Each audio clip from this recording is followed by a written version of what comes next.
ನಮಸ್ಕಾರ ಸ್ನೇಹಿತರೆ, ಜಾನ್ವಿಸ್ ಕಿಚನ್ಗೆ ಸ್ವಾಗತ. ನಮ್ಮ ಹಿಂದಿನ ವಿಡಿಯೋಲಿ ನಾವು ಧನುರ್ಮಾಸದ ಮಹತ್ವ ಹಾಗೂ ಪೂಜಾ ಸಮಯ ಮತ್ತು ಪೂಜೆ ಡೀಟೇಲ್ಸ್ ಎಲ್ಲ ನೋಡಿದ್ವಿ. ಈ ವಿಡಿಯೋಲಿ ನಾನು ದೀಪಾರಾಧನೆ ಹೇಗೆ ಮಾಡಬೇಕು, ಯಾವ ರೀತಿ ಮಾಡಬೇಕು ಅಂತ ತೋರಿಸ್ತಾ ಇದ್ದೀನಿ. ಅರಳಿ ಮರ ನಿಮಗೆಲ್ಲ ಗೊತ್ತೇ ಇದೆ, ಇದನ್ನು ಇಂಗ್ಲೀಷಲ್ಲಿ ಪೀಪಲ್ ಟ್ರೀ ಅಂತಾರೆ. ಇದಕ್ಕೆ ಧನುರ್ಮಾಸದಲ್ಲಿ ಪೂಜೆ ಮಾಡೋದ್ರಿಂದ, ಇದ್ರ ಕೆಳಗಡೆ ಇರುವಂಥ ನಾಗರಕಟ್ಟೆಗೆ ನಾವು ಸುತ್ತಾಡೋದ್ರಿಂದ ಧನುರ್ಮಾಸದಲ್ಲಿ ತುಂಬಾ ಒಳ್ಳೆಯದಾಗತ್ತೆ.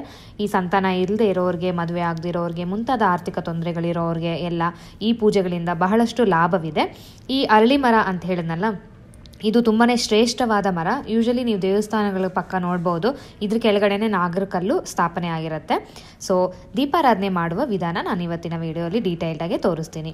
ನೀವು ದೇವಸ್ಥಾನದಲ್ಲಾದರೂ ಮಾಡ್ಬೋದು ಅಥವಾ ಮನೆಯಲ್ಲಾದರೂ ಮಾಡ್ಬೋದು. ದೀಪಾರಾಧನೆ ನಿಮ್ಮ ಅನುಕೂಲಕ್ಕೆ ತಕ್ಕಂಗೆ. ಇದು ಶನಿವಾರಗಳು ಮಾಡಬೇಕು. 5 ಶನಿವಾರಗಳು ಬರುತ್ತೆ ಧನುರ್ಮಾಸದಲ್ಲಿ. ಸೊ ಪ್ರತಿ ಶನಿವಾರನೂ ಈ ದೀಪಾರಾಧನೆ ಮಾಡಿದ್ರೆ ಒಳ್ಳೆಯದಾಗತ್ತೆ.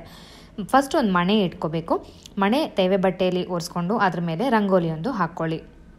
ನೀವು ದೇವಸ್ಥಾನದಲ್ಲಾದರೆ ಮಣೆ ಎತ್ಕೊಂಡು ಹೋಗೋಕ್ಕಾಗಲ್ಲ, ಅದಕ್ಕಲ್ಲಿ ನ್ಯೂಸ್ ಪೇಪರು ಏನಾದರೂ ನೀವು ಸ್ಪ್ರೆಡ್ ಮಾಡಿಬಿಟ್ಟು ಅದ್ರ ಮೇಲೆ ದೀಪಾರಾಧನೆ ಮಾಡಿ ಬರ್ಬೋದು.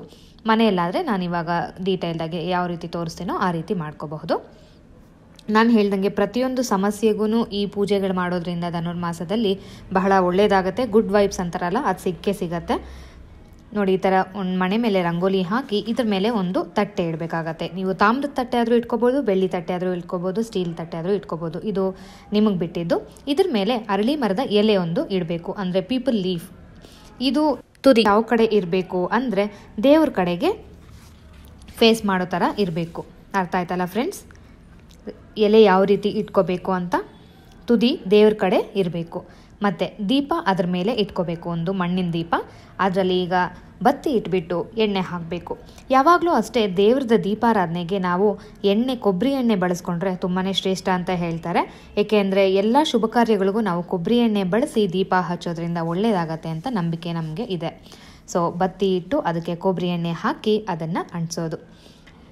ದೀಪಕ್ಕೆ ಅಷ್ಟೇ, ಯಾವಾಗೂ ಅಷ್ಟೇ ದೀಪ ಹಚ್ಚಿದಾಗ ನಾವು ಅರಿಶಿನ ಕುಂಕುಮ ಹಚ್ತೀವಿ, ಹೂವನ್ನು ಇಡ್ತೀವಿ, ಹೂವಿನಿಂದ ಅಲಂಕಾರ ಮಾಡ್ತೀವಿ. ಸೇಮ್ ಇದಕ್ಕೂ ಎಲ್ಲ ಮಾಡಿಬಿಟ್ಟು ನೀವು ದೀಪವನ್ನು ಅಂಟಿಸ್ಕೊಂಡು ನಿಮ್ಮ ಮನಸ್ಸಲ್ಲಿ ಇರೋವಂಥ ಇಷ್ಟ, ನಿಮ್ಮ ಮನಸ್ಸಲ್ಲಿರುವಂಥ ಬೇಡಿಕೆಯನ್ನು ದೇವರಲ್ಲಿ ಬೇಡ್ಕೊಂಡ್ರೆ ಒಳ್ಳೆಯದಾಗತ್ತೆ. 5 ಶನಿವಾರಗಳು ನಿಮಗೆ ಅನುಕೂಲ ಇದ್ದರೆ ಈ ಥರ ಮಾಡಿ ಫ್ರೆಂಡ್ಸ್, ನಿಮಗೆ ಖಂಡಿತವಾಗ್ಲೂ ಒಳ್ಳೆಯದಾಗತ್ತೆ. ನಾನು ಆಲ್ರೆಡಿ ಹೇಳ್ದಂಗೆ ಒಂದು ಬತ್ತಿನೇ ಅಲ್ಲ, ನೀವು 2 ಕಡೆ ಬತ್ತಿ ಅಥವಾ 2 ಮುಖದ ಬತ್ತಿ ಆದರೂ ಅಂಟಿಸ್ಕೋಬಹುದು.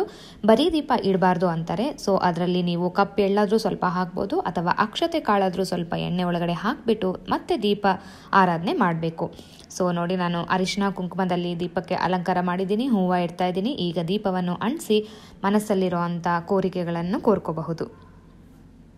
ಅಷ್ಟೇ, ಏನು ಕಷ್ಟ ಇಲ್ಲ ಫ್ರೆಂಡ್ಸ್. ದೀಪಾರಾಧನೆ ಅಂದರೆ ಇಷ್ಟೇ. ನೀವು ಇದನ್ನು ಬೆಳಗಿನ ಜಾವ ಪೂಜೆ ಮನೆಯಲ್ಲಿ ಮುಗಿಸಿ ದೇವಸ್ಥಾನಕ್ಕೆ ಹೋಗಿ ಪ್ರದಕ್ಷಿಣೆ ಹಾಕಿ ನಾಗರಕಲ್ಲ ಹತ್ರ ಆದರೂ ಇಡ್ಬೋದು, ಅಥವಾ ದೇವಸ್ಥಾನಗಡೆ ಒಳಗಡೆ ಆದರೂ ಇಡ್ಬೋದು. ಇಲ್ಲ ಮನೆಗೆ ಬಂದು ನೀವು ಮನೆಯಲ್ಲಿ ದೇವ್ರ ಮುಂದೆ ಆದರೂ ಇಟ್ಕೊಂಡು ಬೇಡ್ಕೋಬಹುದು. ಸೊ ದೀಪಾರಾಧನೆ ಯಾವ ರೀತಿ ಮಾಡೋದು ಧನುರ್ಮಾಸದಲ್ಲಿ ಅಂತ ನಿಮ್ಗೆ ಅರ್ಥ ಆಯಿತು ಅಂತ ನಾನು ಭಾವಿಸ್ತಾ ಇದ್ದೀನಿ. Thanks for watching my video friends. ಈ ವಿಡಿಯೋನ ನಿಮ್ಮ ಫ್ರೆಂಡ್ಸ್ ಆ್ಯಂಡ್ ಫ್ಯಾಮಿಲಿ ಜೊತೆ ಶೇರ್ ಮಾಡಿ.